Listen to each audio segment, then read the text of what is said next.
안녕하십니까. 직무역량과 기업 분석. 오늘은 13주차 강의를 시작하겠습니다. 먼저 시작하기 전에, 혹시 기말고사 개최 리포트, 여러분들 질문이 지금 많이 오시는 게, 영문 직무 분석에 대해서 많이 오시는데요. 대학원 진학하시거나, 공인회계사 준비하시는 분들, 또, 시험 준비하시는 분들은,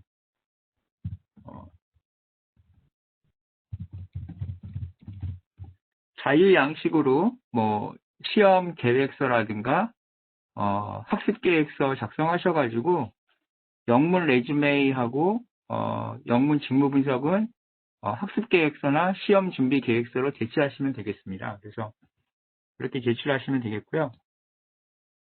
제가 오늘까지 확인해 보니까 25분 정도가 제출하셨는데 나머지 한 35명들도 다음 주 수업 시간까지죠. 그래서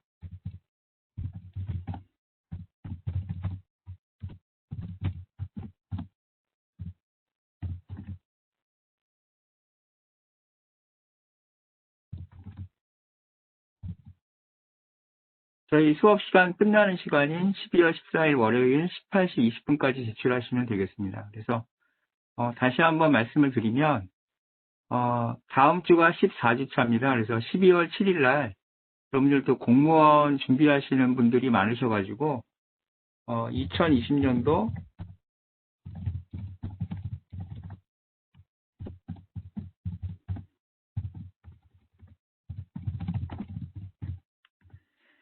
2020년도 공무원 시험 분석하고요. 2021년도 예측에 대해서 제가 진행을 하겠습니다. 그래서 다음 주가 14주차가 되시고요. 15주차는 여러분들이 기말고사 개최 리포트 제출하시면 제가 그걸로 출석을 인정해드리겠습니다. 그래서 12월 14일 날은 온라인 수업이 없습니다. 그래서 12월 14일은 온라인 수업 없으시니까 기말고사 리포트 제출하시고 제가 공지사항에 계속 업데이트 해드리니까 거기에 지금 중간고사 리포트는 다 내셨거든요. 그래서 기말고사 리포트에 자기 이름이 확인이 되시면 그분은 12월 14일 날은 수업이 없으니까 출석을 인정을 해드릴게요. 예. 그리고 과제관리란에 제가 설문을 하나 올려놨습니다. 그래서 우리가 이제 여러 강사님들이 오셔가지고 강의를 하셨는데 여러분들이 만족도 조사를 좀 해주시면 제가 내년도 1학기에 강사 선정을 할 때 좀 도움이 많이 될 것 같습니다. 그래서 여러분들한테 불이익 이런 거 없으니까요. 그냥 솔직하게 강의가 좋았다 이런 식으로 해가지고 5점 만점으로 해놨으니까 그냥 한 30초면 다 여러분들 설문하시니까 오늘 수업 끝나시고 다 설문 좀 작성해 주시면 감사하겠습니다. 이 클래스 과제 관리에 들어가시면 설문 관리가 있습니다. 설문 관리에 하나 올려놨으니까 그렇게 보시고 진행하시면 되실 것 같아요. 오늘은 올해 참 저도 참 이렇게 온라인으로 수업하는 게 참 여러분들한테 굉장히 죄송스러운데 이 코비드 19 시대에 우리가 여러 산업들이 굉장히 지금 많이 변화가 있었습니다. 그래서 이러한 시대의 인재상에 대해서 한번 말씀을 드리도록 하겠습니다. 딱 1년 정도 된 것 같습니다. 작년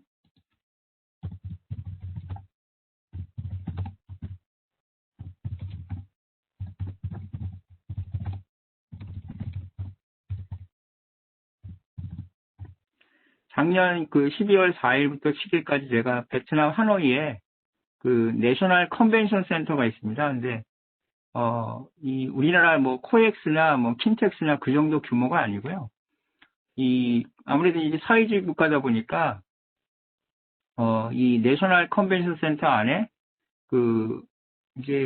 게스트들을 위한 풀빌라를 해놨는데 굉장히 잘 해놨습니다. 그래서 제가 아주 편하게 지내서 왔는데 이 NCC에서 북미 정상회담은 이제 메리어트 호텔에서 하기로 했지만, 그 실무진들이 이제, 회의를, 북한하고 미국하고 실무진들이 이 NCC에서 계속 회의를 했었습니다. 그래서 그 회의장도 돌아봤었는데, 근데 그게 벌써 1년이 됐는데, 그 이후로는 저희가 여행을 다니는 것도 굉장히 규제가 많아졌고, 아시다시피, 지금 1학기, 2학기, 저희가 30주를, 계속해서 이렇게 온라인으로 수업을 하고 있습니다. 그래서 이 초유의 이 코비드 19이라는 게 와서, 학교도 학교고, 어떤 우리의 어떤 사회생활도 마찬가지지만, 그 굉장히 많은 변화가 있었고요. 또 오늘 그 부산 같은 경우는, 아마 최초인 것 같아요.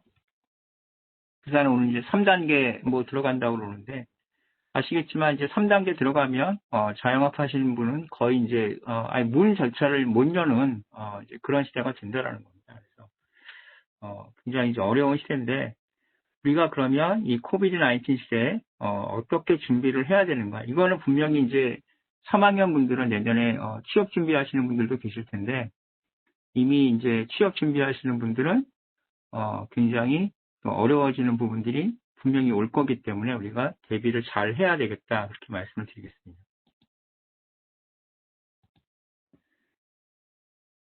그래서 이제 코비드 19 시대인데, 전 지구적으로 글로벌리하게 동시다발적으로 발생을 했습니다. 그래서, 선진국이나, 아시아나, 중국이나, 일본이나 할 거 없이 지금 동시다발적으로 발생을 해가지고, 어떻게 보면, WHO에서도 지금 손을 쓸 수가 없을 정도로, 그렇게 하고 있고요. 지금 질병관리청 같은 경우에는 하루에 이제 700명이 발생을 한다. 1000명이 나올 것 같다. 그래서, 굉장히 좀 위험한 시기라고 이야기를 하고 있는데, 또 이제 연말인데, 모임도 우리가 강제적으로 모임도 못 갖게 되고, 지금 그러고 있습니다. 그 다음에 이제 백신이 나오는데, 백신이 언제쯤 나오느냐도 문제지만, 이게 정말 우리가 다 시린지를 맞을 수 있을 만큼, 충분한 양의 백신이 생산이 되느냐, 이제 이런 것도 굉장히 우리가 지켜봐야 될 문제겠죠. 그래서 아시겠지만 올 한 해 이제 치료제 개발이, 전 세계 빅파마라고 그러죠.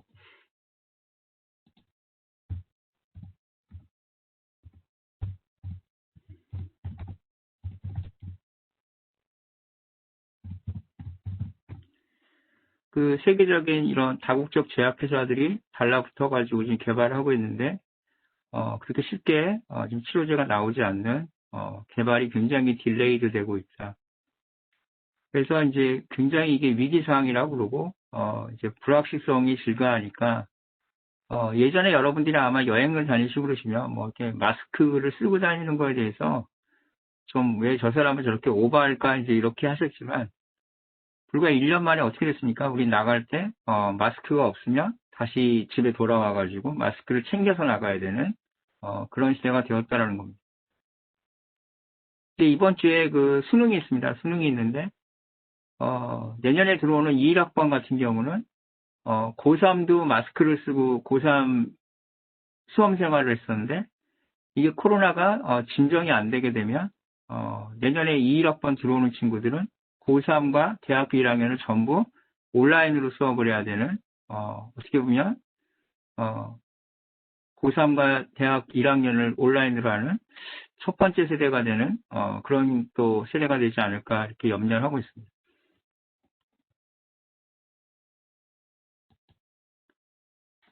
6월 달에 WTO 사무총장이 이런 얘기를 했습니다.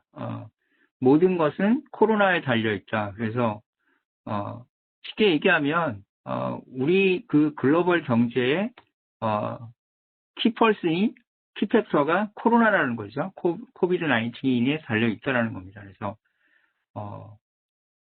특별히 이 이탈리아 같은 경우는, 굉장히 큰 피해를 받습니다. 그래서, 북부의 이런 섬유산업이라든가 가죽산업, 어떻게 보면 이탈리아가 자랑하는, 섬유산업과 패션산업, 가구산업, 이런 것들이 다 몰려 있는데, 그런 제조 공장들이 굉장히 심한 타격을 받았고 또 사망자도 굉장히 많이 나온 쪽이 이탈리아 북부의 뭐 밀라노라든가 뭐 피렌체라든가 제네바 또 이런 도시들이 굉장히 피해를 많이 봤다라는 겁니다.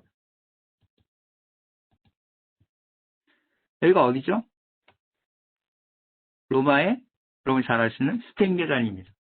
관광객 한 명도 없고요. 저렇게 텅텅 비어 있습니다. 평상시 같으면 저기에 빽빽하게 계단에 앉아가지고 젤라또를 먹으면서 여러분들이 아실지 모르겠지만 오드리 헵번이 나왔던 로마의 휴일을 뭐 따라하면서 이렇게 사진을 찍어서 인스타그램에 올리는 장소인데 1년 내내 저렇게 비어 있다라는 거죠. 그래서 아마 그 관광으로 굉장히 수익을 많이 올리는 이탈리아 같은 경우는 이 관광에 관련된 뭐 1차 산업, 2차 산업, 뭐 식당이라든가 또 호텔이라든가 뭐 알리탈리아 그 항공사라든가 다 지금 굉장히 어려운 국면을 가지고 가고 있다는 겁니다.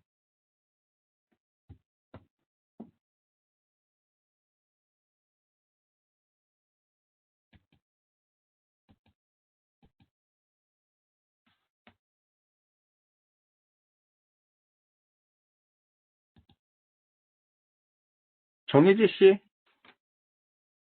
정효재 씨,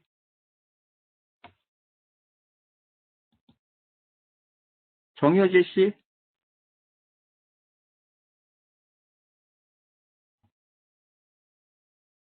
정효재 씨, 안 계시나요? 구민지 씨, 구민지 씨,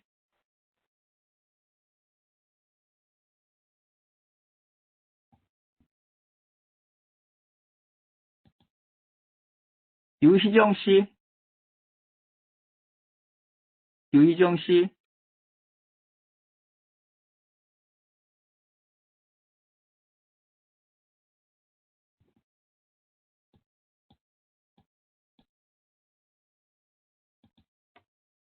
오지은 씨, 오지은 씨,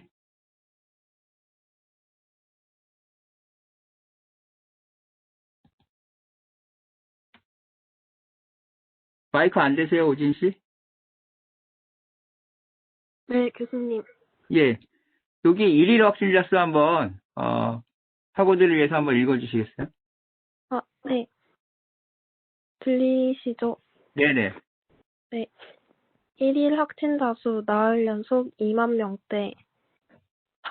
사망자 2분의 1명꼴로 이탈리아의 코로나 상황이 또다시 비상이다. 북부 지역의 경우 코로나19 환자 병상 점유율이 90%가 넘는 곳도 있으며 일반 병동을 코로나19 병동으로 전환하는 등 대책을 마련하고 있지만 역부족인 상황이다. 의료진 및 병상 부족으로 의료 시스템이 붕괴되는 가운데 중증 환자의 생존을 위해 필수적인 산소통마저 풍기 현상을 빚고 있다. 이탈리아 정부는 2020년 11월 초부터 전국 20개 주를 3등급으로 분류해 외출 제한, 비필수 업소 폐쇄, 야간 통행 금지 등의 강력한 제한 조처를 시행하고 있다. 국토의 3분의 1을 레드존이라 칭하며 1차 유행 당시에 준하는 강력한 봉쇄 정책을 실시하고 있는 것이다. 예, 마지막 줄 좀 읽어주세요. 네. 글로벌 코로나19 사망자 120만 명 돌파. 예. 잘 읽어주셨고요. 자, 그러면 지금 이탈리아는 어떠신 것 같아요, 오지은 씨?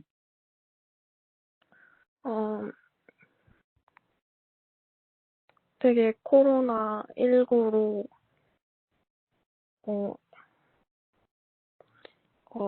사람 우리나라는 확진자가 하루에 얼마 나오죠? 한 300명 나오나요? 네, 지금 400명 정도 나오고 예. 있는 것. 근데 하루에 저렇게 2만 명 확진된다 그러면 어떻게 생각하세요? 굉장히 무서울 것 같습니다. 공포스럽겠죠? 그렇죠? 네. 네. 감사합니다. 네. 그래서 저렇게 뭐 이탈리아 한 국가의 사례를 말씀을 드렸지만 우리는 뭐, 그냥 유럽의 한 나라가 저렇게 하루에 확진자가 2만 명이 나온다 그러지만, 어떻게 보면 저 정도 되면 모든 그 인더스트리가 다 마비가 된다라는 겁니다. 뭐 병원에 입원하고 싶어도 뭐 코로나 환자들이 그 베드수를 90%를 넘게 차지하고 있다면, 다른 질병으로 입원하고 싶어도, 그 베드가 없으니까 병원에 입원을 못하게 되는, 그런 일들을, 겪고 있다라는 거죠.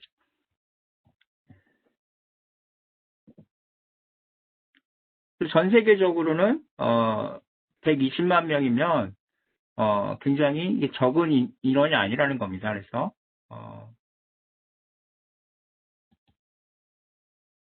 그러면 경제는 어떻게 변화했느냐, 이렇게 보면, 경제 산업 구조의 변화가 가속화가 되고 있어요. 가장 이제 여러분들이 몸으로 느끼시는 게 언택트고, 뭐, 무인화고, 비대면이고, 이런 거죠. 사람을 뭐, 가급적이면 안 만나려고 그러고, 집에서 가급적이면 안 나가시려고 그러는 게 굉장히 많아졌다는 겁니다.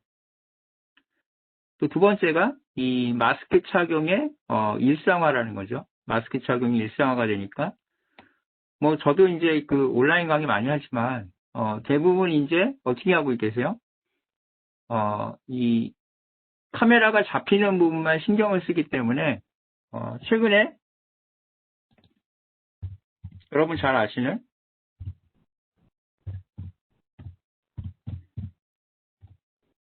프라다 같은 경우는, 그 상의에, 프라다 로고를 이 목 부분에다가 붙여놨습니다. 그래서 왜 목 부분에다 붙여놨을까요?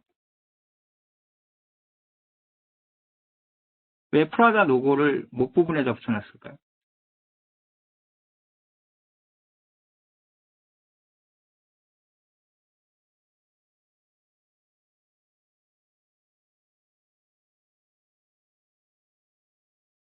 답을 좀 올려봐 주세요.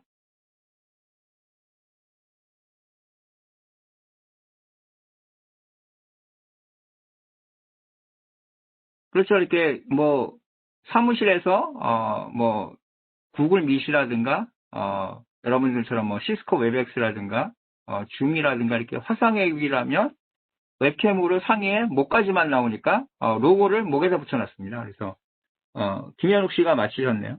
웹캠으로 상의의 윗부분만 보이기 때문에, 그래서 프라다가, 이 목에다가 로고를, 이렇게, 지금 박는 그런 옷을 지금 만들고 있다는 거죠.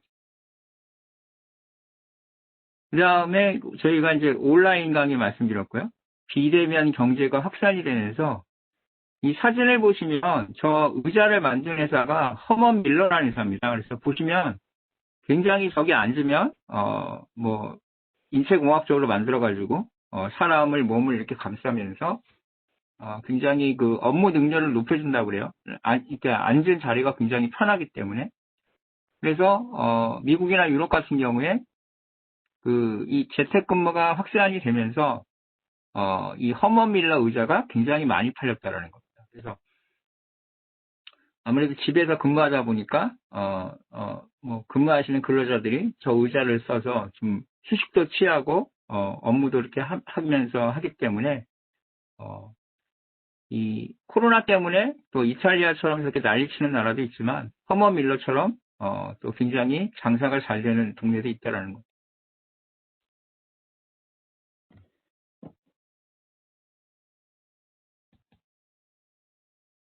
지난달입니다. 그 스타벅스 재팬에서, 이제 쟤네들도 이제 뭐, 단계가 심하게 되면, 매장에서 우리나라처럼 지금, 커피를 못 마시고 테이크아웃밖에 안 하니까, 그 유휴 공간이 남으니까, 이걸 어떻게 활용을 할까 하다가, 좀 단계가 좀 내려가면, 스타벅스 재팬 같은 경우 자기네 매장을 그렇게 공유 오피스 같이 쓸 수 있게끔 굉장히 파티션을 해놓고,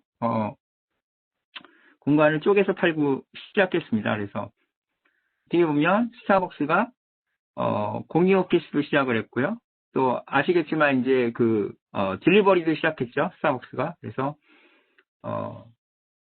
이제는 생존을 위해서 스타벅스도 공유 오피스를 해서 그 임대료라든가 이런 부분을 좀 자기들이 이제 시작을 했고요. 또 스타벅스 같은 경우에 그 체류 시간이 그냥 커피만 마시고 가는 게 아니기 때문에 뭐 거기서 일을 하시는 분들, 공부하시는 분들이 많으시니까 체류 시간이 뭐 긴 분들은 뭐 4시간, 5시간씩 계시니까 이 회전율이 너무 좋지 않으니까 이제 스타벅스가 저런 과금을 하고 시간당 얼마 과금을 하고 공유 오피스를 시작을 했다라는 겁니다.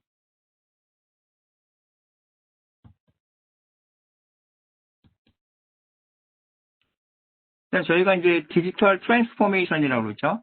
이제 디지털 전환이라고 그러는데 결국은 디지털 전환이라는 건 생존을 위해서 많은 기업들이 이 온라인과 언택트, 그래서 뭐 우리나라 기업뿐만이 아니고 글로벌 생존 경쟁의 핵심 수단으로 이 온라인과 언택트에 굉장히 신경을 많이 쓰기로 했다라는 겁니다.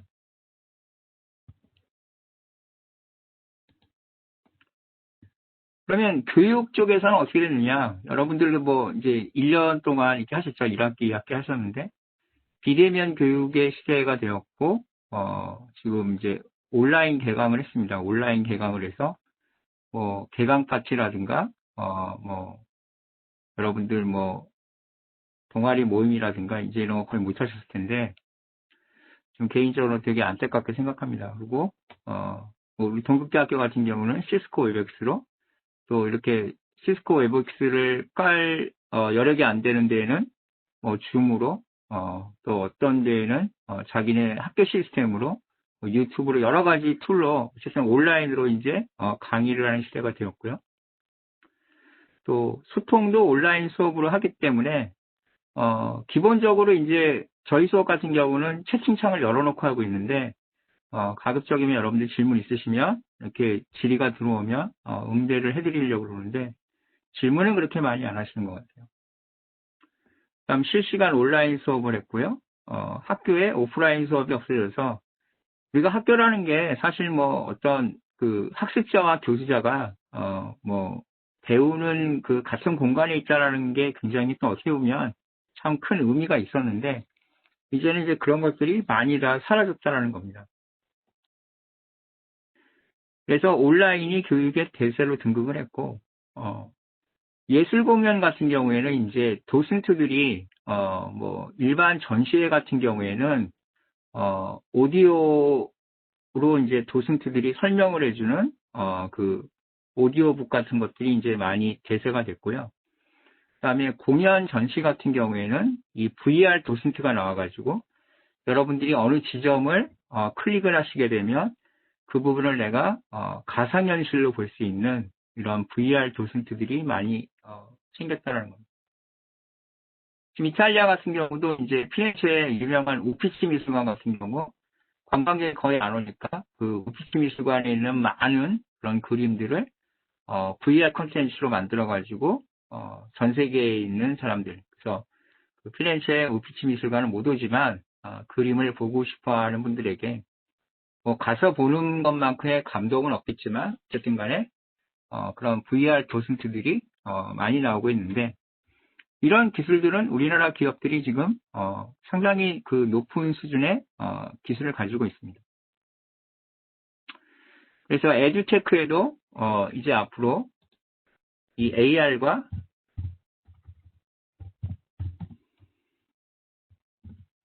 VR 기술이 들어가서 이 에듀테크에도 굉장히 증강현실과 가상현실이 들어가서 좀 여러분들이 재미있게 볼 수 있는 그런 것들을 가지고 있다는 거죠.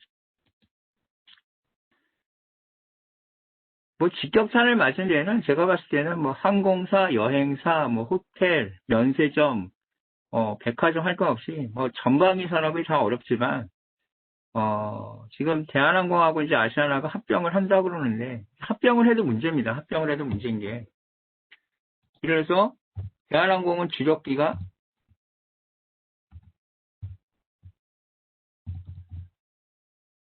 보잉 787, 보잉 787의 뉴이스트한 버전이 보잉 789 이런 것들이에요. 보잉사 기종을 많이 가지고 있고 아시아나는 에어버스의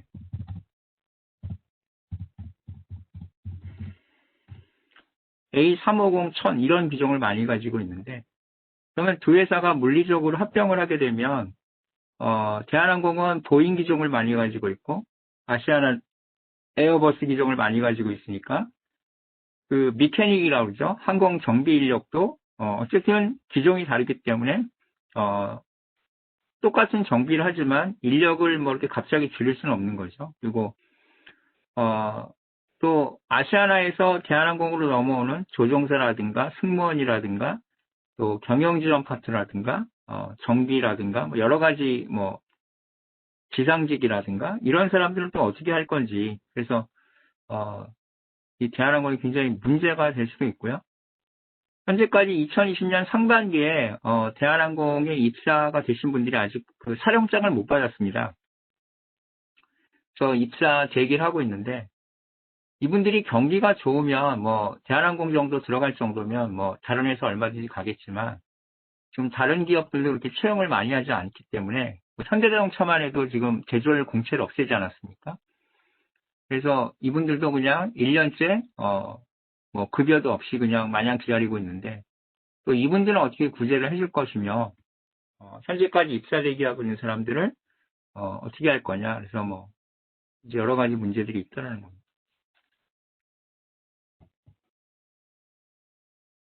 그리고 잘 아시는 뭐 LCC 중에 이스타항공은 지금 뭐 거의 파산을 해가지고 기존 직원들이 또 뭐 어떻게 할 거냐 뭐 정부에 가서 국회에 가서 지금 계속해서 항의 시위를 하고 지금 있지 않습니까? 그래서 이게 만약에 지금 1년 만에 지금 그 우리나라의 어떤 국적 항공사인 대한항공과 아시아나항공이 합병을 할 정도로 어려워졌는데 이게 만약에 장기적으로 가게 되면 뭐 이런 풀 서비스 캐리어인 대한항공과 아시아나뿐만이 아니고 LCC인 뭐 TA라든가 제주항공이라든가 뭐 에어 부산이라든가 에어 서울이라든가 다 이제 굉장히 어려워진다는 거.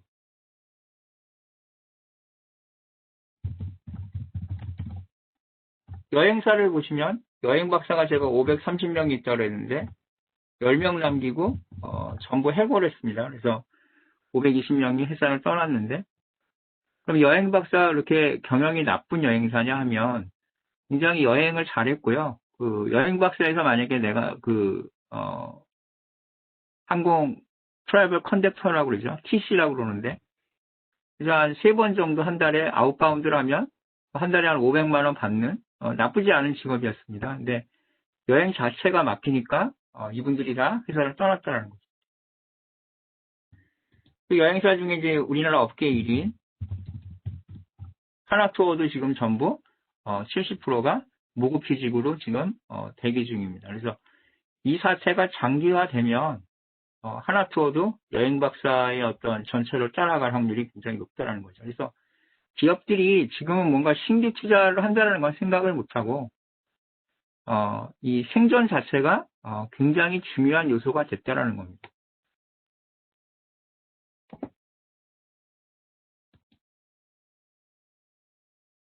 여러분 잘 아시는 뭐 그 K방역입니다. 그래서 이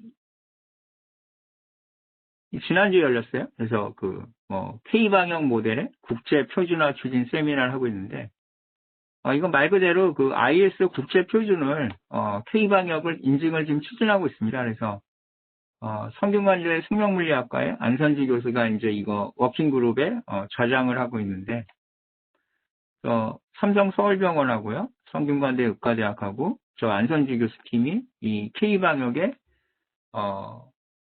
저 하단에 보시면 WG4가 워킹 그룹입니다. 워킹 그룹 만들어서 국제 표준을 지금 한국이 추진하고 있습니다. 그래서 이게 ISO의 TC304라는 보건경영분야기술위원회에서 IS 국제표준 인증이 된다 그러면 이제 한국형 이 방역 모델이 국제표준으로 인증이 돼서 이제 많은 국가들이 우리 모델을 따라가게 된다는 거예요.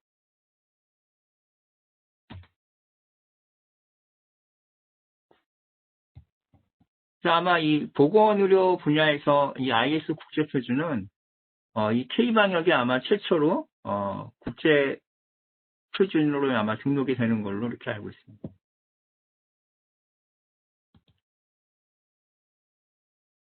지난주 월요일에 열렸습니다. 지난주 월요일에 조달청에서 제1회 혁신조달 경진대회라는 걸 열었어요. 그래서 혁신조달이라는 건 뭐냐면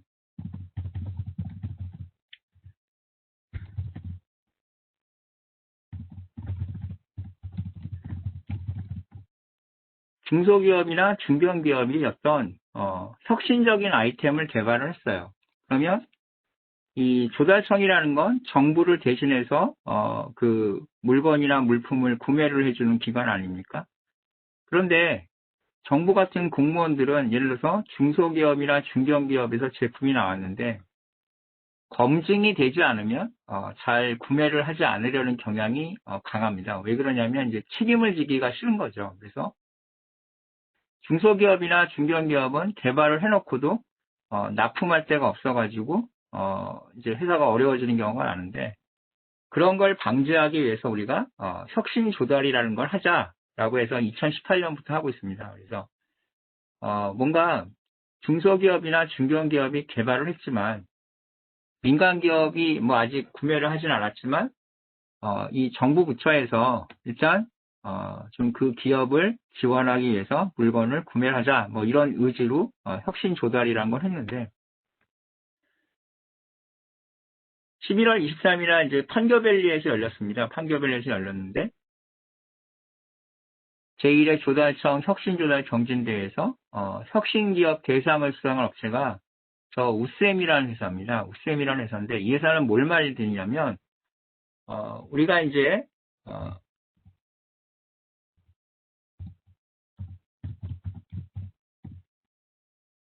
조류독감이 있었고요. 그다음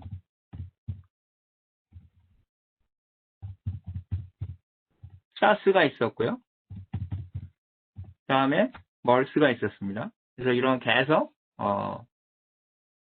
유행병들이 돌았는데 이런 병에 걸리면 이제 격리를 해가지고 병실에서 우리가 음압 캐리어 안에 사람을 집어넣고 이제 격리를 시켜야 되는데 지금까지는 뭐 미국의 노벨이라는 회사라든가 해서 전부 저희가 미국산 그 음압 캐리어를 썼습니다. 그런데 이 우셈이라는 회사가 음압 캐리어를 국산화를 해서 그 미국 회사의 가격에 한 4분의 1 가격에 공급을 했습니다. 그래서 굉장히 쌌는데 이게 병원에서 구매를 안 하는 거예요. 구매를 이제 거의 하지 않았습니다. 그래서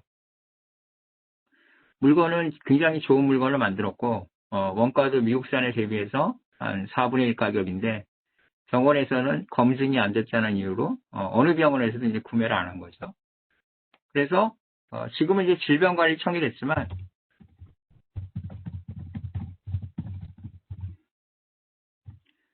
질병관리본부가 이 혁신조달 아이템으로 우셈의 음악 캐리어를 구매를 했습니다. 그래서 이 회사가 조금씩 살아났는데 그래서 뭐 조류독감, 사스, 멀스에 이제 조금씩 살아났었는데 올해 들어서 이 코비드 19이 오면서 이 회사가 대박이 납니다. 그래서 뭐 질병관리청을 포함해서 뭐 전국에 있는 대학병원에 이 회사의 음악 캐리어가 이제 납품이 되기 시작해서 올해 굉장히 매출이 엄청나게 상승을 했습니다. 사실은 이 회사가 이렇게 된 이유는 뭐예요? 그렇죠? 조달청의 저 혁신조달 아이템에 선정이 됐기 때문에 이분이 그래서 그 사업을 하시는데 뭐 본인의 노력도 중요하고 재능도 중요하고 뭐 인적 네트워크도 중요하지만 우리가 경영적인 요소에서 보면 이 CEO의 운이라는 거를 전혀 무시를 못한다는 겁니다. 그래서 아마 이분이 올해 굉장히 대운이 들어오는 해지지 않나 이렇게 생각을 합니다. 그래서 이 우셈이라는 회사가 제1회 조달청 혁신조달 경진대회에서 혁신기업 대상을 수상하고 굉장히 뭐 또 조달청에서는 또 여러 가지 대상을 받았으니까 내년도에 또 그 나라장터에서 굉장히 페이버를 줄 것 같습니다. 그래서 이 우셈의 음악 캐리어를 조금 말씀을 드리면 2019년에 중소벤처기업부 지원으로 개발을 완료했습니다. 그래서 저 안에 사람이 들어가서 저 상태에서 CT를 촬영도 가능합니다. 그래서 특허를 냈어요. 페이턴트를 냈는데 가스프레임 지지 구조를 구비한 이동형 음악 캐리어를 만든 거죠. 조달청에 벤처나라에 등록이 되어 있고요. 올해에는 코비드-19 대응 장비로 일선 기관에 보급이 되면서 굉장히 매출이 확대가 됐다는 겁니다. 그래서 원래대로라면 뭐 특별히 의료 장비 같은 경우는 진입 장벽이 왜 높으냐면 구매하시는 분들이 보통 이제 의사들이 구매를 하기 때문에 이분들은 가격이 싸다고 구매를 하는 게 아니라 어떤 안전성이라든가 또 사후에 문제가 되고 그런 걸 굉장히 싫어합니다. 그렇기 때문에 아무리 국산화가 돼서 잘 된다고 그래도 우리가 뭐 그 보통 대학병원의 CT를 보시면 GE라든가 지멘스라든가 뭐 올림푸스라든가 이런 회사 걸 쓰는데 상당히 국산 업체가 이 CT나 PT 시장 또 NGS 시장에 들어가기가 굉장히 어렵다라는 거.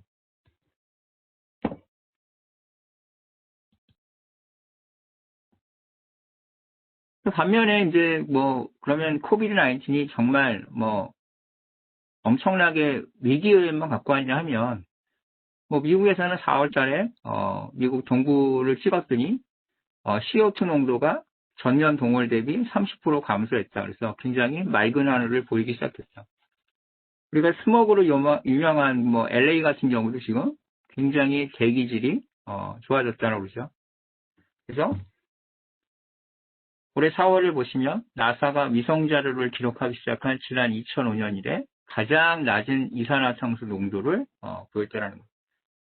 그래서 뭐 차량이 또 이동을 안 하고 다 재택근무를 하고 학교도 안 가니까 당연히 뭐 자동차가 안 다니겠죠. 그러니까 이산화질소 농도가 좀 감소했고 물론 또 뭐 테슬라의 전기차가 많이 보급된 뭐 그런 이유도 있겠죠. 그래서 이 코비드 19의 장점은 깨끗한 하늘이다 이렇게 보시면 되겠습니다.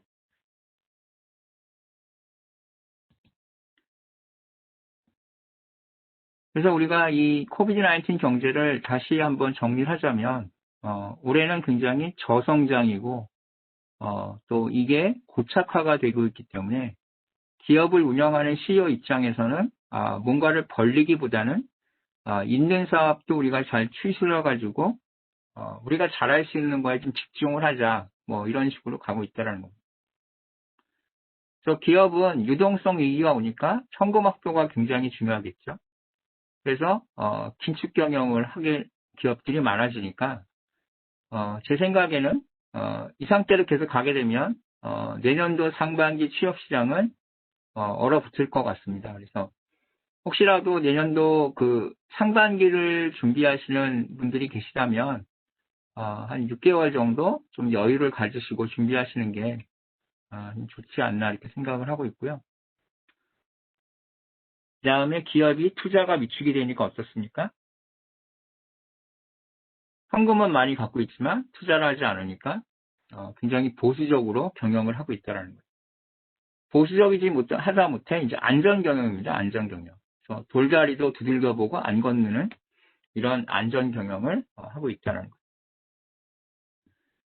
뭐 대표적으로 지금 직격탄을 맞은 데가 화훼농가예요. 자, 이제 컨벤션이라든가 결혼식이라든가 모임이라든가 이런 게 없으니까 각종 행사가 아예 열리지 않고 모임 자체를 못하게 하게 되니까 뭐 이분들이 뭐 그렇죠 화환이라든가 또 뭐 조화라든가 어떤 모임에 쓰는 이런 플라워 어레인지먼트 꽃꽂이라든가 이런 게 지금 전혀 나가질 않으니까 화훼 농가가 굉장히 지금 어려워지고 있다는 겁니다. 여러분들이 대학생 입장에서 이 화훼 농가를 도울 수 있는 아이디어는 뭐가 있을까요? 한번 이야기 한번 해보시겠습니다. 화훼 농가를 도울 수 있는 아이디어는 뭐가 있을까요? 화훼 농가를 도울 수 있는 아이디어. 채팅창에 한번 올려봐 주세요.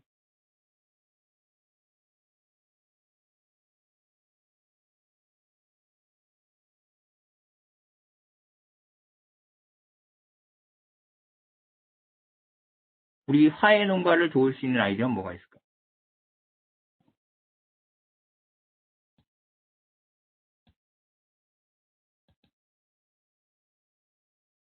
윤승주 씨, 오지은 씨가 졸업생을 위한 꽃배달. 근데 이게 졸업식도 이게 아마 오프라인을 할 수 있을까요?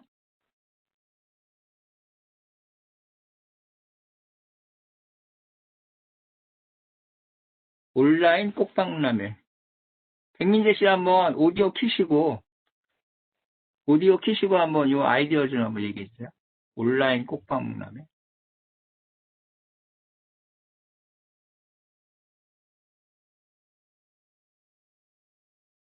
발표를 시키시면 다 데스크탑이라고 그러셨네. 네, 알겠습니다. 자, 그래서 이 화해론과 같은 경우는 굉장히 어렵다. 여러분들이 좀 그 점을 이해를 해주셨으면 좋겠습니다. 자, 그래서 이제 이 코비드-19의 유망산업은 아무래도 이제 병원에 가시는 분들이 많죠. 뭐 확진자라든가 뭐 이런 분들. 근데 그 시린지라고 그러죠. 주사 바늘이 들어가면 굉장히 아프니까. 이 마이크로 니들 같은 경우는 통증이 없이 무통주사를 놓을 수 있는 거죠. 무통주사. 그래서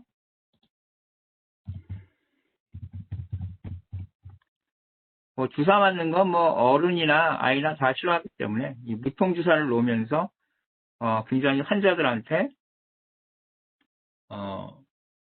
각광을 받고 있는 거고요.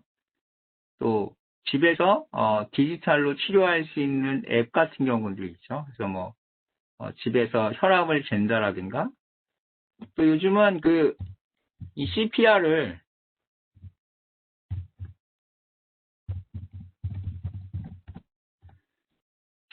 코딩을 하는 그런 업체도 많이 나왔습니다. 그래서 리닥이란 회사가 있어요. 그래서 이 회사는 이 CPR 기계를 아두이노로 코딩을 해서 만들 수 있게끔 만들었습니다. 그래서 그 PCB를 내가 해가지고 아두이노로 하게 되면 이 LED가 깜빡깜빡 되면서 여러분들이 1분에 120회를 심폐소생술을 하셔야 되는데 119 구급대가 우리 집까지 오는데 얼마 걸려요? 시간이? 얼마 걸립니까? 평균적으로. 8분이 걸립니다. 8분이 걸리니까 여러분들이 CPR을 몇 분 하셔야 돼요? 최소 4분 정도는 하셔야 되니까 1분에 120회니까 4분 하시려면 몇 분 하셔야 돼요? 480회를 여러분들이 있는 힘껏 하셔가지고 이 CPR 하셔야 되니까 굉장히 힘든 작업이라는 거죠. 그래서 이거를 경험을 해보시라고 리닥의 저 대표님이 아두이노를 가지고 저 CPR 키트를 만들었습니다. 그래서 뭐 초등학생부터 중학교, 고등학교, 뭐 간호학과 학생들까지 저걸 가지고 이렇게 실습을 하면 예전에는 다 저걸 더미를 가지고 실습을 하셨는데 그 코딩으로 만든 그 블록을 가지고 이렇게 누르시면 되니까 굉장히 편해졌다라는 거죠. 이런 것들이 그 코비드-19의 디지털 치료 앱에 또 맞는 게 저 리닥이라는 회사처럼 디지털 치료 앱이 굉장히 각광을 받는다 알겠습니다. 그 다음에는 이제 여러분 잘 아시는 3D 프린팅입니다.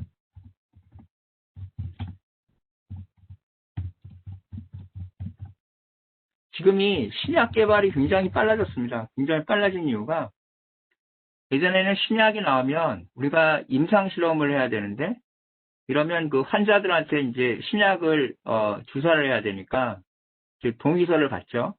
만약에 부작용이 생겨도 뭐 이유를 달지 않겠습니다. 정보 동의를 받는데 환자 입장에서는 또 자기가 뭔가 실험 대상이 된다라는 거니까 기분이 좋지 않죠. 이런 걸 없애기 위해서 우리가 3D 프린팅으로 장기를 만들어냅니다. 그래서 인공 심장이라든가 뭐 인공 장기를 만들어내서 거기에다가 그 주사제를 놔서 이제 실험을 해서 굉장히 신약 개발 기간을 줄이고 있죠. 그 다음에는 또 저희가 이 파리 어그리먼트라고 해가지고 이제 파리 기후협정이 있습니다. 그래서 이 저탄소 시멘트가 탄소를 30% 저감을 하기 때문에 이런 저탄소 시멘트들이 지금 이제 고층 빌딩들이 굉장히 많이 생기기 때문에 시멘트라든가 콘크리트가 많이 들어가는데 그런 저탄소 시멘트를 쓰면서 탄소를 30% 저감을 하고 이런 기술들이 굉장히 나왔다는 거.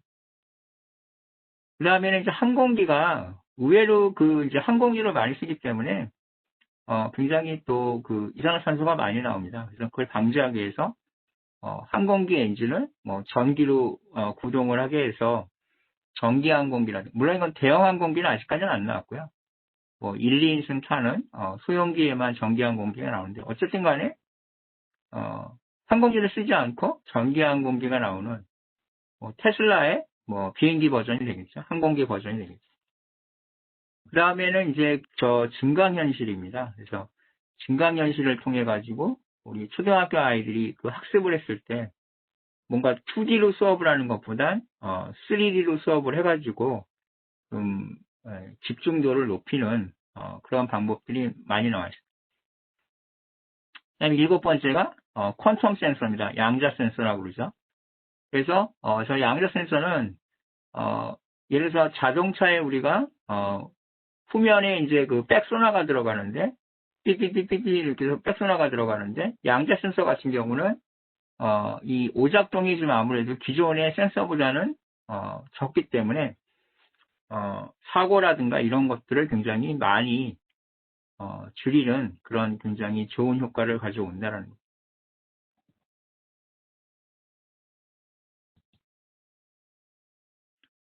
그 다음에 이제 우리가 이 회사는 어떻게 바뀌느냐. 그래서 RPA가 이제 많이 도입이 확대가 되고 있다는 겁니다. 그래서 RPA는 Robotic Process Automation입니다. 말 그대로 비즈니스를 소프트웨어 로봇이 수행을 해서 단순하고 반복적이며 기계적으로 처리하는 업무를 이 RPA를 도입하는 기업이 굉장히 많이 늘었습니다. RPA를 지금 도입하는 솔루션을 제공하는 대표적인 기업이 LG CNS하고 삼성 SDS가 있는데, 이러면 삼성그룹이나 LG그룹은 사무직 같은 경우는 앞으로 굉장히 로봇이 사무직의 일을 또 많이 빼앗아가는 그런 일들이 나오고 있습니다. 이게 지금 코비드-19이 어떻게 갖고 온 또 하나의 RPA 도입 확대가 되겠습니다. 그러면 RPA를 적용하는 직무를 보자면, 생산 제조 같은 경우에는 단순한 조립을 하는 워커들이 있죠. 생산직 사원이라고 그러는데, 이분들의 대부분이 이제 저 RPA 로봇이 대체를 한다라는 거고요. 사무실에서 우리가 이제 통상 사무직이라고 그러는 백엔드 업무를 보시면 사무직에서 영업관리가 예를 들어서 내가 일일 보고서를 작성한다. 또 영업관리 쪽에서 고객사의 주문 정보와 백록이라는 건 미납입니다. 미납.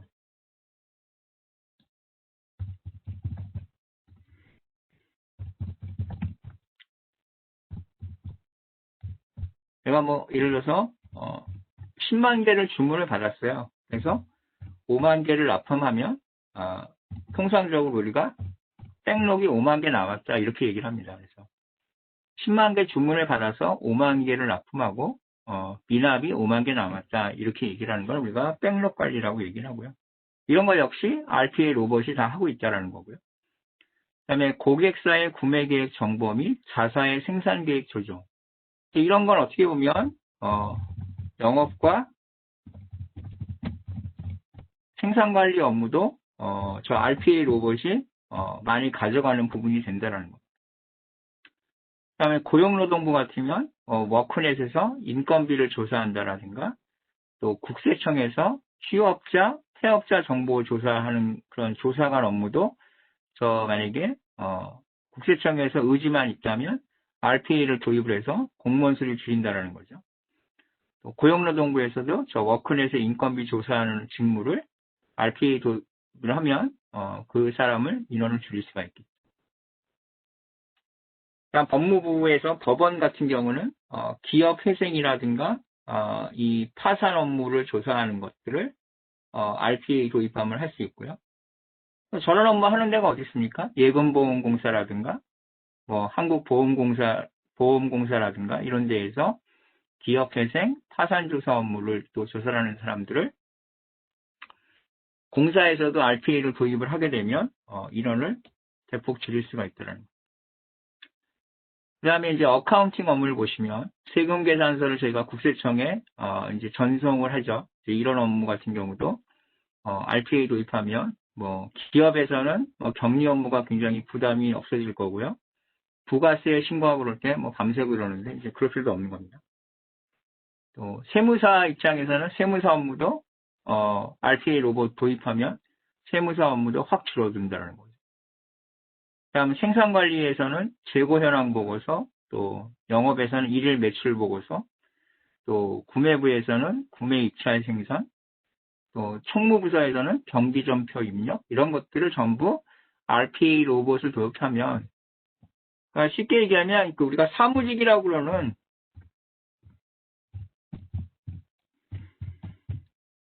백엔드 업무에서는 이런 RPA 도입 업무가 되게 되면 굉장히 많아진다라는 겁니다.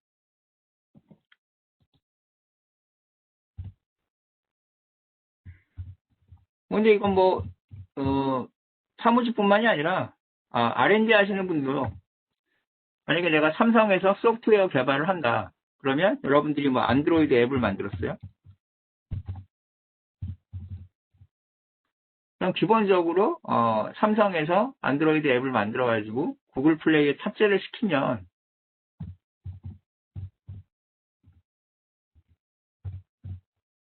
어떤 앱이 나와가지고 10만 번의 다운로드를 받는데 며칠이 걸리겠습니까? 한번 숫자 한번 써보세요. 삼성에서 안드로이드 앱을 만들어가지고 구글 플레이에 올렸어요. 그러면 10만 번의 그 다운로드 받는데 며칠이나 걸리겠습니까? 평균적으로 적어주세요. 평균적으로.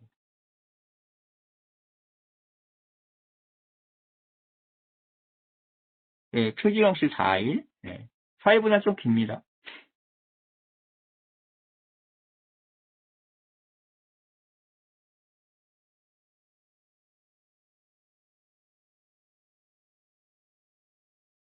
이영호 씨 2주. 2주보단 적어요.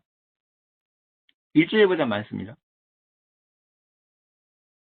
예, 표지영 씨가 맞추셨네요. 예, 10일입니다. 10일. 그래서 하루에 데일리 10K 정도 보시면 돼요. 그래서 소프트웨어 엔지니어 같은 경우는 10만 비 정도 다운로드 받으면 성공했다고 보는데, 그럼 이 사람은 결과물이 10일 후면 나오니까 또 개발 일정이 더 빨라지는 거죠.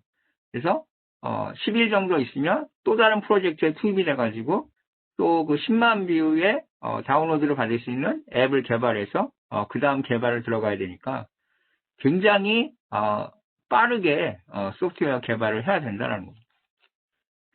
이것뿐만이 아니죠. 지금은 뭐 이 IoT니 뭐냐 하니까 슬롯 자체가 굉장히 많아졌어요. 예전에는 내가 만약에 뭐 노트북에 들어가는 소프트웨어를 개발한다 그러면 노트북하고 프린터, 뭐 노트북하고 스마트폰 이 정도를 쓰는데 이제는 뭐 노트북하고 냉장고, 뭐 노트북하고 텔레비전, 뭐 이렇게 해서 그 하나의 어떤 액세스할 수 있는 기기들이 디바이스들이 6개, 10개 이렇게 넘어가니까 소프트웨어 입장에서는 소프트웨어 엔지니어 입장에서는 굉장히 개발이 끝나고 나서도 내가 액세스하는 디바이스가 여러 가지가 있으니까 굉장히 메인터넌스 하는 기간도 많아지고 신경을 써야 되는 게 굉장히 많아졌다는 거예요.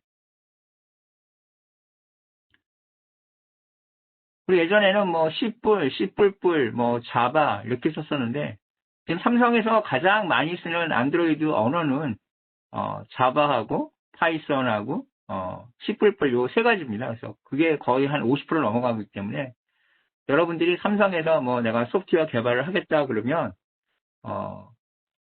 C++, 그다음에 자바, 파이썬 요 정도 여러분들이 공부하시면은 좋으실 것 같아요.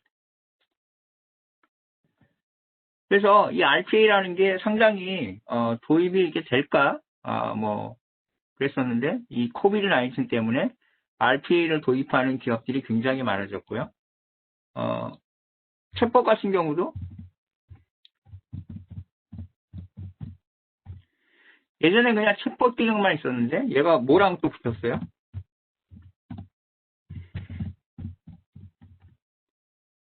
인공지능하고 챗봇이 만나서 이 AI 챗봇이 돼서 소프트웨어 개발한 사람의 그 애플리케이션 검수를, 테스팅을 저 AI 챗봇이 한다라는 거예요. 그래서 그 삼성전자의 소프트웨어 개발하는 팀하고도 AI 챗봇이 테스팅을 같이 하고, 서드 파티라고 그러죠. 그 외주에 또 주는 외주의 개발 인력들하고도 저 삼성의 AI 챗봇이 같이 또 이야기를 해서 결론적으로 말씀드리면 개발 일정이 굉장히 단축이 되는 그런 시대가 되었다라는 겁니다.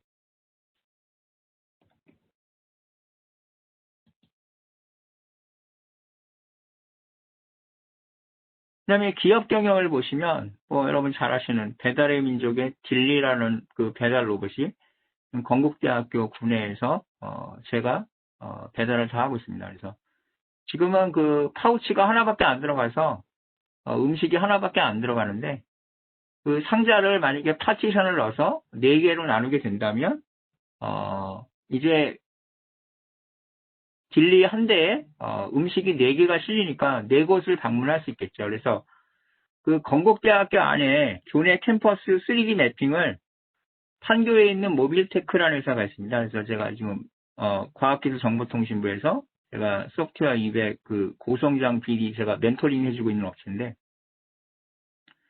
이 모빌테크의 3D 매핑 기술로 이제 배달의 민족 딜리가 해서 아직까지 뭐 사고 없이 하는 거 보면 모빌테크도 그 기술이 굉장히 좋은 것 같아요.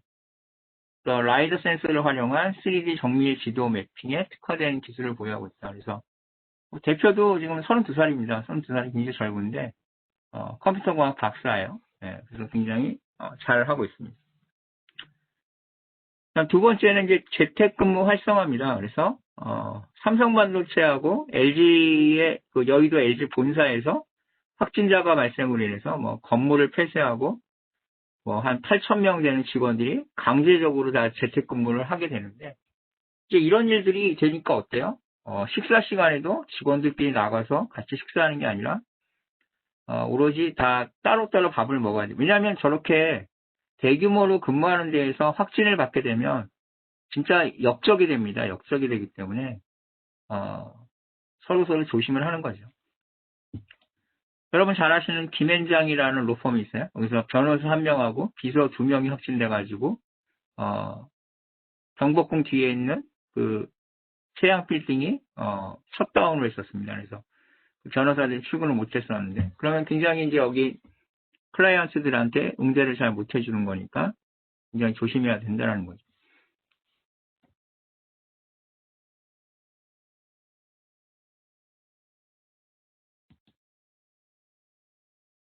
그 다음에 이제 이 SCM, 특히 글로벌 SCM이 개편이 되었다라는 겁니다. 그래서 이게 강제적으로 지금 저희가 SCM 개편이 되었고요. 뭐 이동의 제한을 잘 아실 거 아니에요. 지금 뭐 여행 자체가 안 되니까 뭐 영업을 해서 먹고 사는 우리나라 같은 경우도 지금 뭐 수출을 하려면 밖에 나가가지고 바이어를 만나야 되는데, 아무리 뭐 바이어를 시스코의 웨벡스로 만나고 줌으로 만난다고 해도 가서 이렇게 면대면으로 만나는 것만큼 성과가 나오진 않습니다. 그래서 어느 기업이든지 다 매출이 줄어드는 그런 추세인데, 이 이동의 제한을 그러면 우리가 글로벌 SCM에서는 어떻게 개편할 거냐 이제 고민을 많이 한다는 거죠. 그래서 나온 게 각자 도생입니다. 그래서 기존에 있었던 그런 서플라이어하고 앞으로의 또 어떤 신규 어카운트하고 이제 일단은 살아서 만나자, 뭐 이런 의식이 굉장히 강해졌다라는 거죠. 그 다음에 공급망 안정화를 하기 위해서 기존의 공급망도 투수려 보지만 또 신규 공급망에 대해서 섣불리 어프로치하기가 어렵다라는 거죠. 그럼에도 불구하고 글로벌 밸류체인의 재편이 일어나고 있다는 겁니다. 그래서 많은 기업들이 중국에서 베트남으로, 또 베트남에서 어디로 가고 있어요?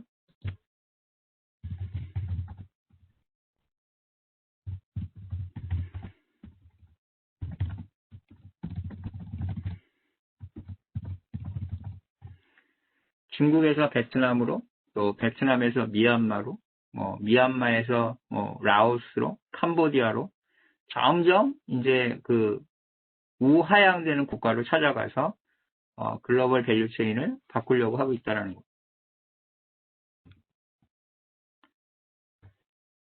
그러다 보니까 제가 몇 번 소개시켜드렸지만 무인 시스템이라든가 로봇이라든가 자율주행 자동차, 자율주행 카트, 뭐 드론 이런 것들이 굉장히 많이 쏟아져 나오고 있다는 거.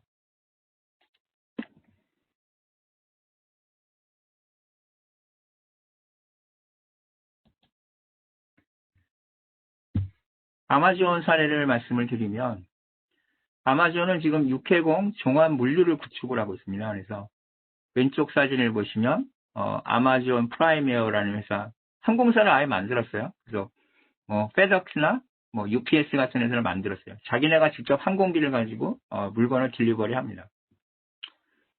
저 프라임에어라는 데서는 심지어 저 드론으로 물건을 날르고 있습니다. 그리고 다이렉트 배송을 하고 있죠. 드론 배송을 하고 있어요. 그다음 프라임에어 항공기를 가지고 이제 글로벌 커버를 하려고 하고 있습니다. 그래서 육해공 종합 물류회사 우리나라로 치면은 한준이라든지 현대 글로비스라든지 이제 이런 회사가 되는 거죠. 아마존이라는 회사가 그냥 우리는 온라인 쇼핑몰로 알고 있었지만 엄청나게 물류 쪽에 역량을 집중을 하고 있다는 겁니다.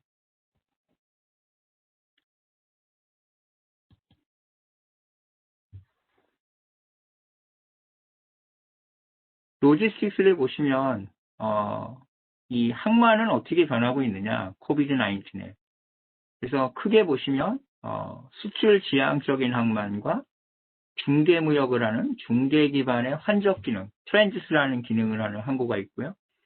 또 물건을 후진국으로부터 수입을 받는 대표적인 국가가 이제 미국이죠. 미국이라든가 유럽의 항구들이 있는데 얘네들은 공간을 어떻게 쓰고 있는지 한번 말씀을 드리겠습니다. 중국의 샹하이 같은 경우는 샹하이 항만하고 그 다음에 그 샹하이 푸동공항하고 연결을 했습니다. 그래서 배로 들어온 거를 또 에어 시먼트를 해가지고 바이 시, 바이 에어를 같이 할 수 있는 그런 공간을 중국이 하고 있어요.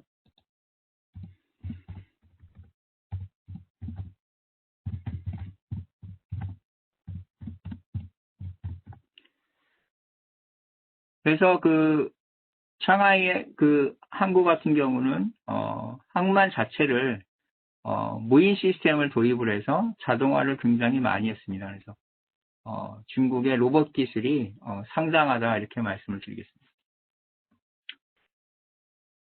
다음 트랜지스라는 중계 기반의 환적 기능을 하는 대표적인 국가가 두바이 항구입니다. 그래서 예전에 저희가 그 남아프리카 공화국에서 월드컵을 했을 때 대부분의 한국 선수들이 두바이에서 다 환승을 해서 갔습니다. 그래서 유럽이라든가 아프리카 갈 때에는 두바이 공항이 굉장히 환승을 하기가 좋은 공항이기 때문에 굉장히 경쟁력을 가지고 있는 공항이다. 그 다음에 또 하나가 이제 아시아에서는 싱가포르이 있죠. 싱가포르 워낙 또 지금 중개무역 잘하고 있으니까 당연히 이 물동량이 싱가포르이 아시아에서 샹하이 다음으로 1등, 2등을 다투고 있는 항구입니다. 그래서 두바이 같은 경우는 CN-에어, 그래서 배로 들어와서 에어로 날려버리고 또 에어로 들어와서 배로 날려버리는 이런 기능들이 잘 되어 있고요. 메나는 미들이스트 노스 아프리카입니다. 그래서 중동과 북아프리카를 얘기를 하는데 이 메나 지역의 물류에 두바이 항구가 굉장히 경쟁력을 가지고 있다 이렇게 말씀을 드립니다. 그래서 유럽으로 가는 물류 허브로 두바이 항과 싱가포르 항이 경쟁을 하고 있습니다. 그다음에 두바이 같은 경우는 화물용 하이퍼루프를 건설해서요. 도심에 이제 그 러시아에 굉장히 교통 그 트래픽 잼이 생기니까 하이퍼루프 건설해서 좀 고속화도로 기능을 하고 있어요. 그리고 싱가포르 같은 경우는 2017년도에 로보틱 스마트 메가포트라는 거를 1단계를 착공했습니다. 그래서 앞으로 10년 동안 단계별 개장을 하는데 말 그대로 이제 로봇가 이 항만을 운영을 하기 때문에 굉장히 효율적인 항만 운영을 싱가포르이 하고 있다는 거. 두바이 같은 경우는 그 배후 단지에 글로벌 500대 기업의 물류하우스들이 대부분 들어와 있습니다. 그래서 항구가 재기능을 하려면 뭐 항만도 잘 해야 되겠지만 그 배후 단지에 그 제조업체들이라든가 또 제조업체들의 그 웨어하우스가 들어와서 물류하우스가 들어와서 뭔가 산업단지를 이뤄야지만 제대로 된 항만 기능을 한다는 거죠. 그 다음에 이제 수입을 많이 하는 미국의 그 LA 롱비치항 같은 경우는 전 세계에서 많은 그 컨테이너들이 들어와서 롱비치항에 이제 그 컨테이너를 부리면 미국은 또 대부분의 물류를 그 트럭킹이 합니다. 그래서 그 트럭들이 미국의 전국을 이제 트럭을 가지고 짐을 나르는 거죠. 그래서 롱비치항 같은 경우는 바이 트럭킹이 되겠습니다. 그래서 이런 것이 어떻게 보면 또 땅덩어리가 넓으니까 미국 같은 경우는 롱비치항의 어떤 장점이 그렇게 되어 있습니다. 그다음 유럽 같은 경우는 이 네덜란드가 물류가 굉장히 잘 되어 있습니다. 그래서 네덜란드는 국가의 모토가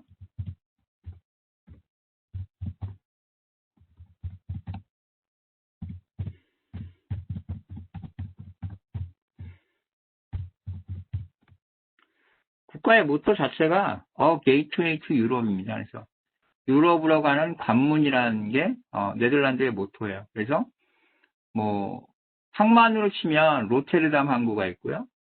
또 공항으로 치면 암스테르담의 스키폴 공항이 있습니다. 그래서 스키폴 공항 같은 경우가 그 유럽 카고를 거의 뭐 스키폴 공항하고 프랑크푸르트 공항하고 둘이서 이제 그 양분하고 있는데 암스테르담 같은 경우는 거의 2시간 안에 유럽 인구의 거의 절반이 살고 있습니다. 그래서 물류가 입지적으로 굉장히 좋기 때문에 네덜란드가 이 물류가 굉장히 잘 되어 있고요. 네덜란드가 또 그 유명한 게 여러분 잘 아시는 그 풍차로 유명한 풍력 발전입니다. 그럼 우리도 이제 그 제주도에 그 서귀포 쪽에 저희가 그 윈드 터빈을 많이 세워놨는데 서귀포는 윈드 터빈이 문제가 뭐가 있을까요?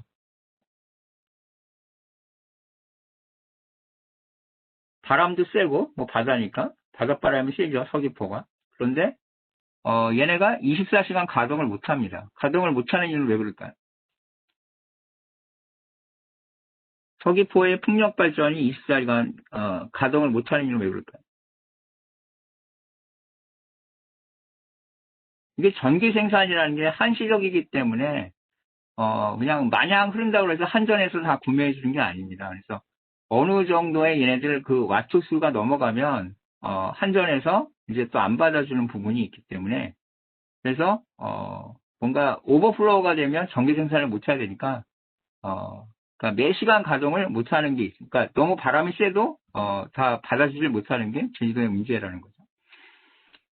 또 아예 바람이 안 불면 생산을 못 하니까 비싼 장비가 노는 경우가 있기 때문에 그래서 이 풍력 발전의 단점이라 그러면 이게 상시적으로 발전하기가 참 애매하다라는 겁니다. 그리고 기본적으로 풍력 발전을 하려면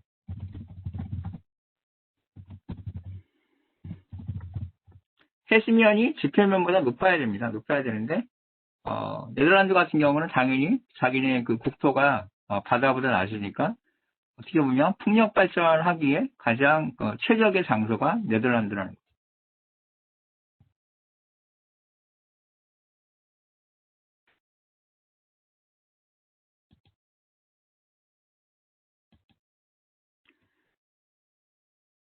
그래서 이 코비드 19이라는 게 우리한테는 위기냐 기회냐라고 놓고 보면 몇몇 우리가 선방한 부분이라고 있다면 지금 ISO의 그 보건경영 표준을 나가고 있는 삼성서울병원의 K방역 뭐 이런 것들이 있겠고요. 또 바이오 헬스케어 부분에서 우리가 굉장히 지금 많이 하고 있는 게 뭡니까? 위생이라든가, 뭐, 손소독제라든가, 뭐, 일회용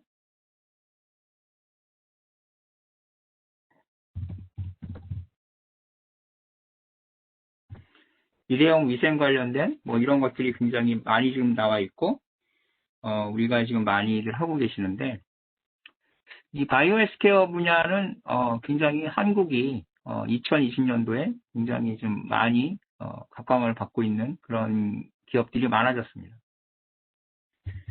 그래서 제가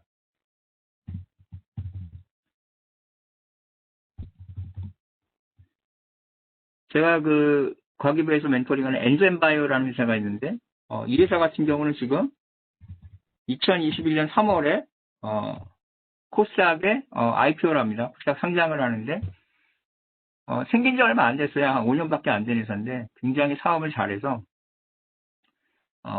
이제 내년에 상장을 합니다. 그래서 얘네들이 하고 있는 거,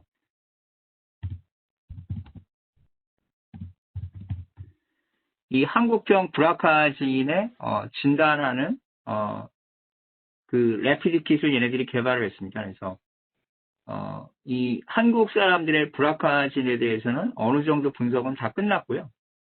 이제 베트남에 진출해서, 베트남 사람들의 브라카진을 분석을 해서, 하노이 국립병원하고 이제 뭐 지금 하고 있는데, 이 병원 비즈니스가 그렇습니다. 이게 뭐 개발을 했다고 병원에서 방금 사주는 것도 아니기 때문에 좀 긴 호흡으로 가야 되는데, 어쨌든 5년 만에 이렇게 코스닥 상장을 하는 거 보면, 굉장히 기술력이 있는 회사다. 이렇게 말씀을 드립니다. 여기 대표님은 KT 출신이에요. 그래서 원래 이런 뭐 바이오 이쪽을 하신 분이 아니라 KT에 계시다가 KT에서 사내 벤처로 나오셔가지고 저 엔젠 바이오를 세우셨는데, 지금 5년 만에 뭐 직원들 한 130명 거느리시는 아주 뭐 중소기업으로 아주 우뚝 서셨습니다. 그래서 이 신산업 경쟁력에 대해서 여러분들이 좀 잘 보셨으면 좋겠고요. 그 다음에 제가 지금 2학기에 지금 성균관대학교를 나가고 있는데, 뭐 이제 하반기 다 끝났죠. 하반기 다 끝났는데, 뭐 같은 재단이니까 삼성 반도체도 있고, 삼성전자도 있고, 삼성물산도 있고, 많죠, 계열사가. 삼성증권도 있고. 근데 자연과학 캠퍼스에서 기계공학과, 전자공학과, 바이오 융복학과 뭘 해주고 여러 과가 있잖아요. 근데 이 친구들이 보면 한 회사로 몰렸습니다. 한 회사로. 어디로 몰렸을까요? 한번 맞춰보세요. 기계공학과든, 컴퓨터공학과든, 소프트웨어 융합학과든, 어디를 가장 많이 썼을까요? 삼성의 계열사 중에. 한번 맞춰보세요. 삼성전자, 반도체. 네. 아직 정답이 안 나왔습니다.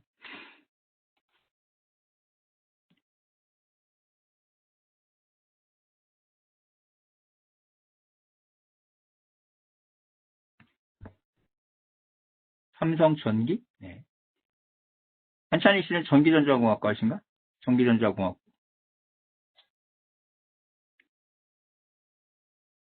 아직 정답 안 나왔습니다. 아, 그러시구나.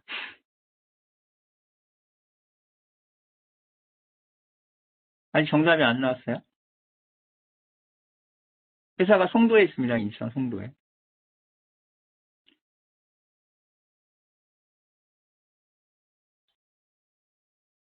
네, 이어진 씨가 마시셨네요. 네, 어진 씨가 마시셨네. 바이오로직스. 네. 그러면 여러분들이 생각하시기에 뭐 기계공학과나 뭐 전자공학과 나온 친구가 왜 바이오로직스 갔을까요? 물론 이제 바이오로직스에서도 이런 뭐 IT 기술이 필요하고 뭐 기계공학적인 게 필요하겠죠. 근데 기본적으로 제 생각은 그렇습니다. 이 친구들이 삼성에 가서 관리자가 되는 한 10년으로 생각하시면, 이 친구들이 2030년에 삼성그룹의 주력회사는 반도체가 아니라고 보는 것 같아요. 그래서 삼성바이오로직스, 삼바가 2030년에는 삼성을 이끌어갈 회사가 되고, 그때 자기들이 가서 뭔가를 하지 않을까라고 생각을 해서 다 바이오로직스로 가는 것 같습니다. 그래서 이게 좀 2020년 하반기에 성균관대학교 자연과학 캠퍼스에 조금 그 지원자의 성향이랄까 좀 제가 봤을 때 조금 갸우뚱한 부분이 이런 부분인데 이 친구들은 삼성 반도체보다는 바이오로직스가 더 커질 거다 이렇게 투자를 한다는 거죠. 그래서 뭐 참고적으로 이렇게 들어보시면 좋으실 것 같습니다.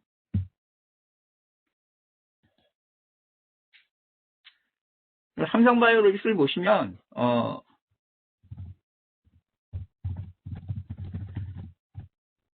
가천대학교가 이 바이오 관련된 과가 또 송도에가 있습니다. 그래서 가천대학교 학생들도 상당히 많이 삼성바이오로직스 지원하신 것 같아요. 그래서 가천대학교, 인하대학교, 인천대학교에서 그 인천 그 지역에 있는 대학교 학생들은 삼성바이오로직스 좀 많이 쓰시는 것 같은데 여러분들도 뭐 이렇게 보시면 뭐 셀트리온이나 삼성바이오로직스 보시면 그래도 자력으로 해서 그 정도 볼륨이 올라온 회사는 셀트리온이고 삼성처럼 그룹의 역량을 해가지고 단기간에 올라온 건 삼성바이오로직스입니다. 그래서 이렇게 생각을 하시면 되실 것 같아요.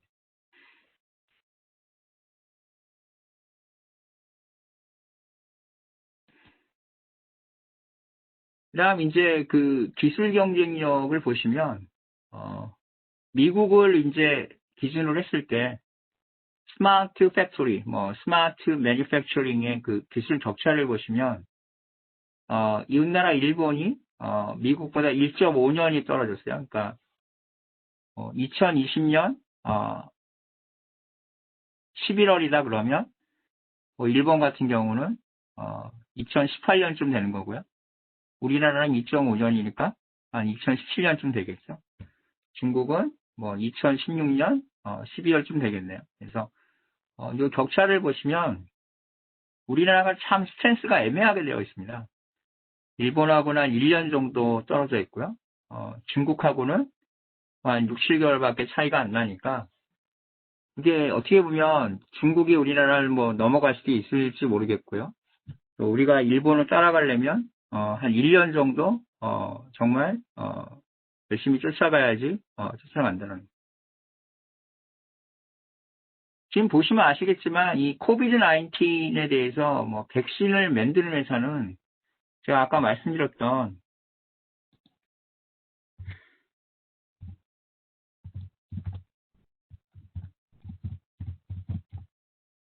빅파마밖에 없습니다. 정말 어마어마하게 큰 제약회사들밖에 백신을 못 만든다는 거죠. 얘네들 같은 경우는 자기네가 못 만들면 그 백신을 만드는 신생회사를 머징을 합니다. 합병을 해버리는 거죠. 아니면 돈 주고 사버리든가 그렇게 해서 덩치를 키우는데 일본 같은 경우는 이제 그 다케다 제약이라는 우리나라가 전체 제약업 매출이 한 16조 정도 되는데 이 다케다 제약 매출이 16조 정도 됩니다. 그래서 일본에서 가장 큰 제약회사가 우리나라 전체 그 제약회사 매출보다 비슷하거나 조금 많아요. 그래서 우리가 이 격차를 좀 줄이는 거는 이거는 저는 여러분 몫이라고 생각을 합니다. 그래서 여러분들이 일본하고 1년 정도 떨어져 있는데 좀 중국하고도 좀 더 벌려놓으시고 일본하고 좀 1년 떨어진 거를 찾아가시는 게 중요하다 이렇게 보시겠습니다. 그다음에 자동차 같은 경우는 지금 완전히 올해 들어서 한국 자동차들이 10대 팔리면 4대가 지금 우리나라 현대기아차가 이 서브 컴팩트급에서는 마켓시어를 가지고 가고 있습니다. 그래서 일본 차가 20%, 우리나라가 41.6%. 그건 미국에서 생산하는 차인데 미국이 워낙 소형차를 안 만드니까 6.2%밖에 안 되는데 현대기아차가 이 서브 컴팩트급에서는 굉장히 잘 하고 있는데 문제는 뭐예요? 이 하이엔드. 그래서 한 35,000불 넘어가는 차량 분야에서 4만 불 넘어가는 데에서는 아직까지는 현대기아차가 쫓아가야 될 일이 많은데 이런 것들이 조금 돼야지 뭔가 브랜드 파워도 생기고 그렇게 된다라는 겁니다. 그래서 소형차 분야는 우리가 잘하고 있지만 아직 현대기아차가 뭐 전기차라든가 뭐 자율주행이라든가 또 수소 자동차라든가 이런 부분에서는 우리가 좀 쫓아가야 될 부분이 아직은 많다 이렇게 말씀드리겠습니다. 그래서 우리가 이 좀 대형차, 고급차 시장에서 좀 우리가 미국 시장에서 성공을 하려면 뭐 품질도 품질이지만 뭘 잘해야 될까요? 마케팅을 잘해야 될까요? 아니면 이미지 메이킹을 잘해야 될까요? 뭘 잘해야 될까요? 한번 채팅창에 한번 올려봐 주세요.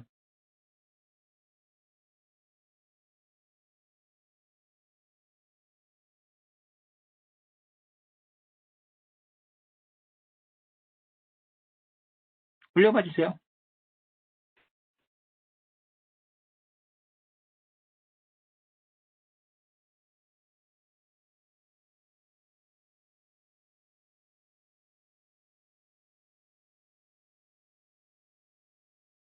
마케팅과 일드 관리를 해야 된다 이렇게 쓰셨어요. 예. 이용호 씨가 마케팅과 일드 관리를 해야 된다. 또 다른 분도 한번 적어봐 주십시오.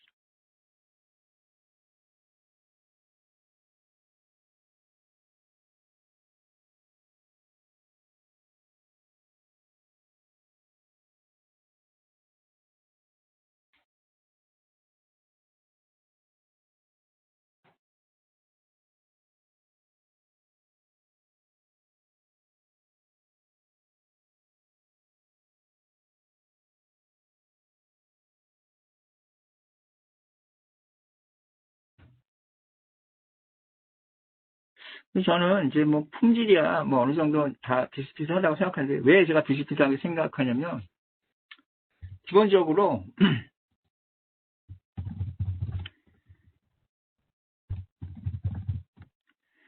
자동차 공장마다 예전에는 그 조립하는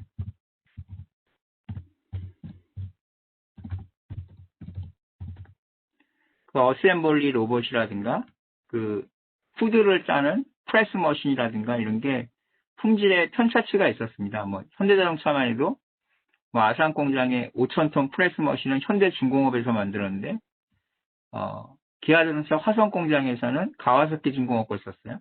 그래서 뭐 현대중공업하고 가와사키 중공업의 뭐 품질 차이가 있냐 뭐 이렇게 됐었는데 지금은 전부 이제 그 어셈블리 로봇이 현대 위아에서 나와요. 위아에서 나오니까 뭐 이렇게 뭐 품질이 뭐 현대기아차에서 쓰는 로봇의 품질이 가와사키랑 비교해가지고 뭐 떨어진다 그런 것도 아니고 심지어는 이제 현대 로템에서도 그 현대기아차의 그 자동차 공장에서 쓰는 로봇을 현대 로템에서도 만듭니다. 로템 원래 또 철도 만드는 회사 아닙니까? 그러다 보니까 이 로봇 자체가 뭐 그렇게 편차치가 없어지다 보니까 당연히 조립하는 로봇이 편차치가 없어지니까 그렇게 품질에서 큰 차이가 안 난다는 거예요. 그러면 뭐 소형차는 저희가 어떻게 보면 굉장히 잘하고 있는데 이 하이엔드 시장에서 현대기아차가 정말 미국 시장에서 먹힌다 그러면 이제 얘네들이 뭐 BMW나 뭐 벤츠나 뭐 아우디나 이제 그런 반열에 들어가는 거죠. 그래서 이 어떻게 보면 현대기아차가 넘어야 될 성장통인데 여러분들이 잘 노력을 하셔가지고 그거를 이제 하셔야 된다라는 거. 이제 디지털 트랜스포메이션만 말씀을 드리고 이제 마무리를 하겠습니다. 그래서 우리나라 중소기업이나 중견기업의 이 4차 산업 역량이 좀 많이 부족하다. 그래서 뭐 인원도 부족하고 기본적으로 대기업처럼 뭐 인프라가 많은 것도 아니기 때문에 굉장히 부족한데 특별히 제조 분야에서 빅데이터라든가 인공지능 활용하는 게 굉장히 미흡한데 빅데이터 활용률을 보시면 금융산업이 20.5%입니다. 그리고 통신이 7.4%, 유통이 2.2%, 제조는 0.9%고요. 인공지능 활용률은 금융이 3.5%, 통신이 3.7%, 유통이 0.4%, 제조가 0.8%. 그래서 이렇게 상대적으로 조금 빅데이터 역량이라든가 AI 역량을 좀 끌어올리면, 상대적으로 좀 중소 중견기업이, 이 디지털 트랜스포메이션, 디지털 전환을 한다라고 그러는 거나 아니면 우리가 디지털 리터러시라고 하는데 이 디지털 리터러시가 굉장히 좋아지는 그런 부분을 가져야 된다는 거.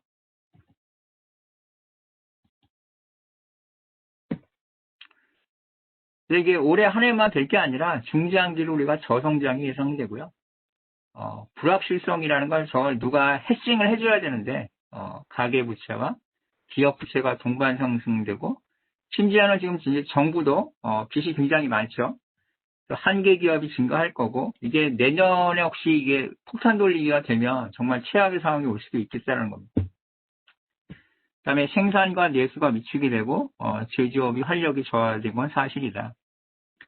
반면에 새로운 기회는 온라인 유통이 20% 성장을 하고 있어요. 전부 이제 쿠팡이나 마켓컬리, 카카오 커머스로 주문하시기 때문에 얘네들은 그냥 엄청나게 지금 행복한 비명을 지르고 있습니다. 그다음에 이제 다 집에서 안 나오시고 그러시니까 언택트 소비를 해요. 그래서 CJ 제일제당의 비비고 같은 경우는 HMR이라고 그러는 간편 가정식 또 이 매출이 증가돼서 또 미국에도 수출을 많이 해서 비비고 같은 경우는 미국에다가 만두 공장을 또 새로 증설을 했습니다. 그래서 디지털 포메이션, 트랜스포메이션, 디지털 기반의 비즈니스, 또 획기적인 원가 절감, 또 기업의 구매 역량 고도화를 통해서 우리가 원가 절감을 하는 그런 시대를 살고 있어서 기업 입장에서는 하여간에 내년도까지는 여러분이 보시기에 이 코비드-19 때문에 굉장히 불확실성을 해칭을 하지 않으면 투자하지 않습니다. 그래서 현금만 잔뜩 갖고 있고 아무것도 하지 않는 그런 행태를 보일 수 있기 때문에 여러분들도 여러 가지로 좀 생각을 하셔야 되겠다라고 말씀을 드리겠습니다. 아까 말씀드렸죠? 개인위생 관련된 거, 또 친환경에 대한 수요가 증가되고 있고요. 또 감염병 상시 대응 체제가 구축되어 있고 글로벌 SC는 개편됐다고 말씀드렸어요. 우리나라 기업들이 많이 나가 있던 중국에서 또 베트남으로 갔는데 이제는 그 다음에 또 미얀마라는 그보다 더 싼 나라를 통해서 나가는 기업들이 많아지고 있다는 겁니다. 물론 어떤 인프라를 보면 중국보다는 베트남이 조금 부족한 게 사실이고요. 베트남에 비해서 미얀마는 아직 많이 떨어집니다. 미얀마는 또 이 전기도 계속 또 단전이 되기 때문에 전자산업 이런 거는 꿈도 못 꾸고요. 그냥 섬유나 봉제같이 그런 산업만 다 가서 하고 있는데 이 전력난을 어떻게 할 거냐 이제 이런 것들이 굉장히 얘네들은 문제라는 거죠. 그래서 제가 준비한 건 여기까지고요. 지금 늦게 들어오신 분들이 계시니까 제가 과제관리란에 설문조사를 올려놨습니다. 그래서 저 말고 다른 강사님들 그 설문조사 좀 해주시고요. 내년도에 제가 그 강사 배정할 때 조금 고려를 하겠습니다. 그래서 그렇게 해주시고 다시 한번 말씀을 드리면 12월 7일 날이 14주 수업이고요. 온라인 수업으로는 12월 7일이 마지막 수업이 되겠습니다. 그래서 그 수업하고 12월 14일 날 수업 시간이죠. 18시 20분까지 여러분 과제 제출하시면 되겠고요. 과제를 제출하시면 그날은 제가 출석을 인정을 해드리니까 12월 14일 날은 수업이 없습니다. 수업이 없으니까 온라인 수업은 다음 주가 2020년도 2학기 마지막 수업이 되겠습니다. 그래서 그렇게 안내 말씀을 드리고요. 설문조사 수업 끝나고 한 10초밖에 안 걸리시니까 좀 번거로우시더라도 가서 다 해주시면 좀 제가 도움이 많이 되겠습니다. 질문 있으시면 질문 받고 마치도록 하겠습니다.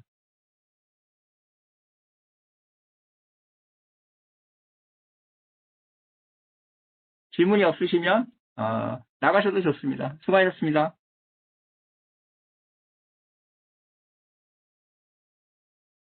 네, 나가셔도 좋습니다.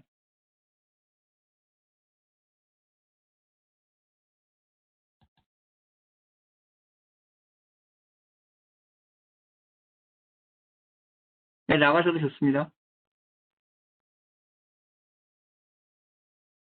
아직 20분이 계시는데 나가셔도 좋습니다. 네.